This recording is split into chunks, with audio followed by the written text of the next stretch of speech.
Қадір түні деген түн келе жатыр. Рамазанның соңғы 10 күнде тақ күндерден іздеңдер деген пайғамбар алейхиссалам. Ол 21-ші күн болуы мүмкін оразаның. Ол 23-ші түн болуы мүмкін. 25, 27, 29. Осы 5 түннің біреуінде іздеңіздер дейді. Ол Қадір түнінде Алла Тағала Құран кәрімде айтқан «Хойр мин альфи шахр» дейді. 1000 айдан да қайырлы болған ай келе жатыр. Оның тәпсірінде ғалымдар айтады, бұл бір адамның 83 жылдық ғұмыры дейді.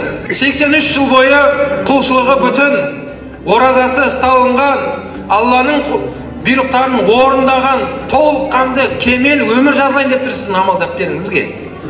Демек, бұл Қадір түні жай өтіп кететін не емес екен, ол жай түн емес. Ол түнді ұйқымен бұлай өткізуге болмайды.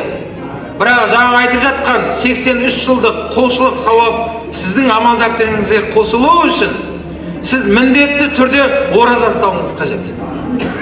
Атым мұсылман, әйтеуір мұсылманның баласымын дегенге ілікпей қаласыздар. Ол атың затың мұсылман болғанымен, бірақ Алланың шариғатын орындамасаңыздар, жаңағыдай түннің қадір қасиеті сізге есігі жабық тұрады. Ол тек қана кімдер үшін болады? Ораза ұстаған адамдар үшін ғана болады.